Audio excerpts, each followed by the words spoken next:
গাছিরা খেজুর গাছ পরিষ্কারের কাজ করছেন। মৌসুমের শুরুতেই বাজারে পাটলি গুড় ও খেজুর রস ওঠে গাছিদের আগাম গাছ ঝোড়ার কারণে। বিভিন্ন গ্রামে গিয়ে দেখা যায় কোমরে মোটা রশি বেঁধে ঝুলে ঝুলে খেজুর গাছে ঝুড়ে মাথায় চাষ দিচ্ছেন। এই গ্রামের পেশাদার গাছিদের পাশাপাশি গৃহস্থরাও বসে নেই, নিজের গাছ তৈরি করছেন তারা। দক্ষিণ দিনাজপুর জেলার বুনিয়াদপুর ও গঙ্গারামপুরের যথাক্রমে বড়াইল, শেরপুর, শিববাড়ি ও সর্বমঙ্গলা গ্রামের কয়েকজন গাছিরা জানান, কার্তিক মাসের শুরু থেকেই খেজুর গাছের পরিচর্যা চলছে। গাছের বাইগা অর্থাৎ ডাল ছোড়া, গাছের মাথা ছেনি অথবা ধারালো হাসুয়া দিয়ে কয়েক দফা চাষ দেওয়ার কাজ চলছে। রস জ্বালানি ও রসের ঘটি সংগ্রহের কাজ শেষের দিকে। আরেক গাছি নিরোদ সরকার বলেন, এই গ্রামের খেজুর রস ও পাটলির সুনাম আছে, তাই তারা আগাম কাজ করছেন। রাজ্যের বিভিন্ন এলাকায় এখানকার গুড় বিক্রি হয়। জেলার গ্রামীণ মিঠোপাত ধরেই রয়েছে সারি সারি খেজুর গাছ, তাই এই অগ্রহায়ণের বিকেলের দিকে গ্রামের যে পথেই হাঁটা যাক না কেন চোখে পড়বে খেজুর গাছের অপূর্ব দৃশ্যটি। অগ্রহায়ণের প্রথম সপ্তাহে গ্রামের ঘরে ঘরে খেজুর রস আর গুড় দিয়ে নতুন আমন ধানের পিঠা, পুলি ও পায়েস তৈরি হয়।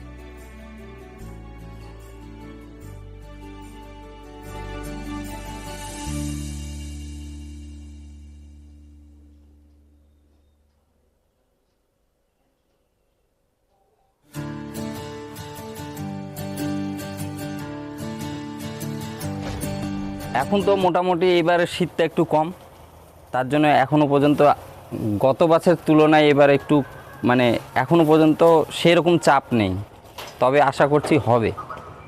কি মনে করছেন কীরকম হতে পারে?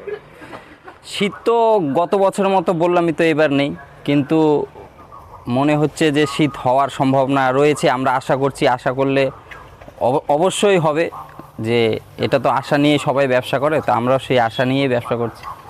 দক্ষিণ দিনাজপুর জেলাতে নলেন গুড় কোথায় কোথায় তৈরি হয়? এমনি এখানে আশেপাশে তো সেরকম তৈরি হয় না, আমরা এখানে করি। মানে গঙ্গারামপুর থানার মধ্যে আরও অনেক জায়গায় হয় টুকটাক, কিন্তু আমাদের মতো বড় মানে আমরা 200 খান গাছ প্রতি বছর আমরা লাগাই। প্রচুর রস হয়, আমাদের গুড়ের চাহিদাও রয়েছে। বালুরঘাট, মালদা, গঙ্গারামপুর। এই গুড়গুলো কোথায় কোথায় যায়? ওই তো বালুরঘাটে আমরা দেই, বালুরঘাটে দেই, মালদায় দেই, প্রতিরামে দেই, গঙ্গারামপুর তো দেই, আবার তপন থানার মধ্যে দেই। এতে লাভ কীরকম হয়? লাভ তো খুব একটা হয় না, কিন্তু আমরা তো আগে মনে করেন হচ্ছে রস পাড়ায় গিয়ে বিক্রি করতাম। তারপর তো রস এখন মানে আগের মতো মানুষ আর মানে বিশ্বাস করে না। অরিজিনাল রস আমরা বাজারে নিয়ে গেলেও অনেকে বলে যে ভেজাল নাকি। তো এই কথাটা তো শুনে খুব খারাপ লাগতো। তারপরে আমরা ভাবলাম যে এটার মানে ওই রসটা গুড় করলে কেমন হয়। তখন আমরা 2 ভাই মিলে এটা উদ্যোগ নিয়েছি যে পাটারি গুড় তৈরি করব। তো বর্তমানে এখন গুড়টা তৈরি করাতে আমাদের গুড় আমরা মানে ভালো করে তৈরি করি, পরিষ্কার পরিচ্ছন্নভাবে তৈরি করি, আমাদের গুড়ের চাহিদা রয়েছে। কীভাবে তৈরি মানে এটা তৈরিটা হয়? তৈরি বলতে মানে আগের দিন মানে দুপুর থেকে আমাদের গাছ তো প্রচুর গাছ, তাই আমরা দুপুর 1টা থেকে আমাদের গাছ কাটা শুরু হয়।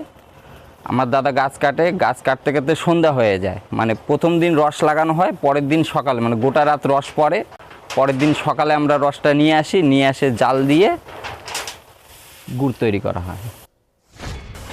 উনানে জাল দেওয়া থাকে না, গুড় ঘাটানোর আগে গুড় ঢালা, গুড় উঠানো, তখন অনেক রকমের সাহায্য করতে হয়। লাভ কীরকম হয়?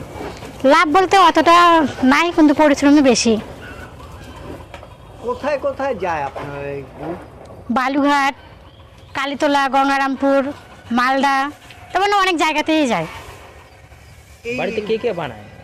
বাড়িতে দাদা আছে বলতে আমার ভাসুর, আমার স্বামী, আমি আর পাড়া থেকে একটা বৌদিকে নিয়ে এসছি কাজ করার জন্য।